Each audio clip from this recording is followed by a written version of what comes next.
నిన్న ఖమ్మం జిల్లా చింతకాని మండలంలో ఒక అనుకోని దుర్ఘటన చోటు చేసుకుంది.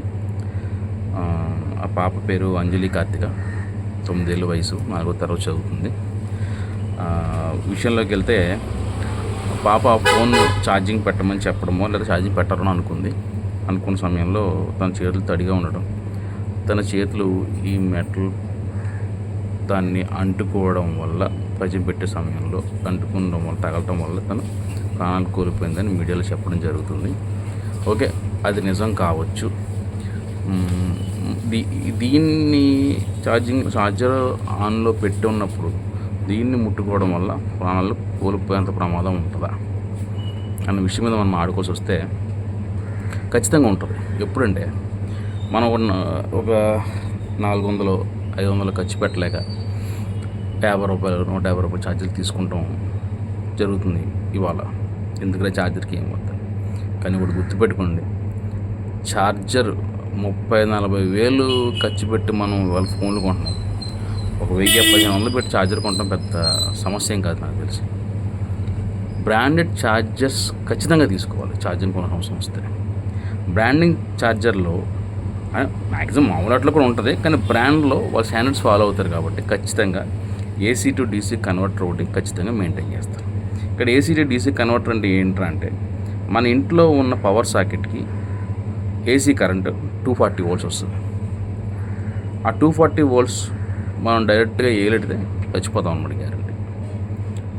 అప్పుడు మరి 240 volts డైరెక్ట్గా వస్తుంది, మరి అదే డైరెక్ట్గా మనం ఛార్జర్కి పెట్టేస్తే మరి ఫోన్ కూడా కాలిపోద్ది కదా అంటే, అందుకే మధ్యలో ఈ ఛార్జర్ అనేది మనం వాడతాం. ఈ ఛార్జర్లో ఉన్న కన్వర్టర్ 240 ఉన్న వోల్ట్స్ని 240 ఉన్న AC కరెంట్ని DC కరెంట్గా మార్చుకుంటుంది ఒక కన్వర్టర్.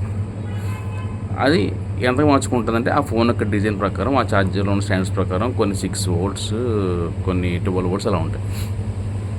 వాటిని DC కరెంట్గా మార్చుకుంటుంది. అలా మార్చుకున్న క్రమంలో ఒకవేళ ఇది ముట్టుకున్నంత మాత్రాన చిన్నగా షాక్ కొడుతుందేమో, కానీ ప్రాణం పోయేంత ప్రమాదం మాత్రం జరగదు. అలా కాకుండా మనం నాన్ బ్రాండ్ తీసుకున్నప్పుడైతే అలాంటి ప్రమాదాలు జరిగే అవకాశం చాలా ఎక్కువ ఉంది. బ్రాండెడ్లో కూడా లేదని కాదు, జరిగే అవకాశం చాలా తక్కువ ఉంటుంది. అట్ ద సేమ్ టైం ఈ పర్టికులర్ కరెంట్ సంబంధించిన ప్రమాదాల విషయంలో ఇంట్లో మనమే కొన్ని జాగ్రత్తలు తీసుకోవాలి. ఛార్జింగ్ పెట్టి ఫోన్ మాట్లాడడం, ఫోన్ మాడుతుండగా ఫోన్ ఓపెన్ కదా అని ఛార్జర్ తీసి ఆ వైర్ అలా కిందకి ఇలా వదిలేసిన తర్వాత పిల్లలు అటు ఇటు తిరుగుతున్న పిల్లలకి అందుతుంది కదా, తీసి నోట్లో పెట్టుకోవడం, లేకపోతే ఆఫ్ చేసి ఉన్నా సరే ఇలా ఏలాడుతుంటుంది కదా, లాగుతుంది, లాగ్గానే ఇలా వచ్చి గుండె మీద పడుతుంది. అది కూడా చిన్నపిల్లలకి ఇబ్బంది.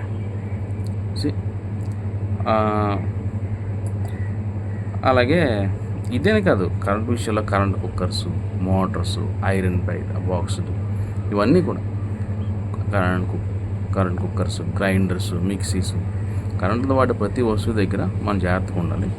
అన్నిటికంటే అందుబాటులో ఉండే చాలా ఎక్కువగా యూజ్ చేసేది మనం రెగ్యులర్ ఛార్జర్. ఇంకొంతమంది బెడ్స్ పక్కనే పెట్టేసుకుంటాం.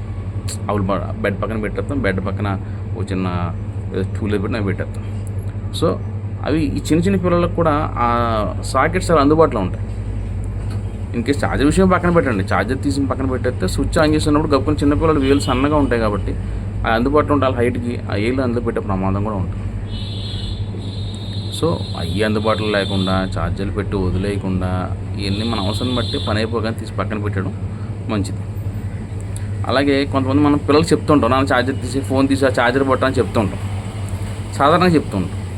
ఇన్ కేస్ ఈ ఫోన్ ఛార్జర్ ఇలా బోర్డులో పెట్టేసి ఉంది, స్విచ్ ఆన్లోనే ఉంది, మనం పిల్లల్ని తీసుకురామన్నాం, అది కొంచెం గట్టిగా ఉంది, పిల్లడు ఏం చేస్తారు, గట్టిగా లాగాలని ట్రై చేస్తాను, కొంచెంగా బయటకు వస్తూ ఉంటాం, స్విచ్ ఆఫ్ చేసి లేదు.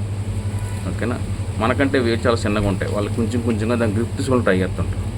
అది పూర్తిగా బోర్డుని బయటకు రాకుండానే వాళ్ళ చెయ్యి స్లిప్ అయ్యి ఇలా టచ్ అయింది అంటే మర్చిపోవచ్చు, ఇంకా ఆ పిల్లను మర్చిపోవచ్చు. ఇలాంటి ప్రమాదాలు సర్వసాధారణంగా ఇవాళ ఎక్కువ జరుగుతున్నాయి. దీనికి ప్రభుత్వాలు ఏం సాయం చేయవు, మనమే చాలా జాగ్రత్తగా చూసుకోవాలి. పిల్లలు ఇవాళ ఏ అవలక్షణాలు లేకుండా పుట్టడమే గగనంగా ఉన్న రోజులు ఇవి.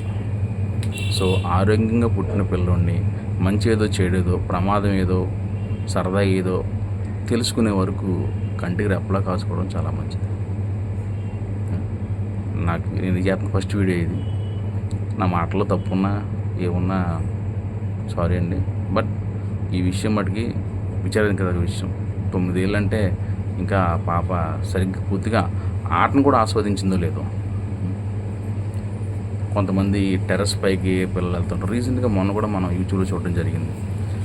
పాపకి కరెంట్ షాక్ వల్ల 2 కాళ్ళు అంటే పైన వెళ్ళిన వైర్స్ ఏవైతే ఉన్నాయో హై టెన్షన్ వైర్స్ని పాప ముట్టుకోవడం, వెంటనే ఎత్తవడం వల్ల 2 కాళ్ళు 2 చేతులు కాలిపోవడం, 14 రోజుల పాటు తన ఐసీయూలో ప్రాణంతో పోరాడి, యూట్యూబ్లో చూస్తే దొరకొచ్చేమో, చాలా జరిగింది ఈ ఘటన జరిగి.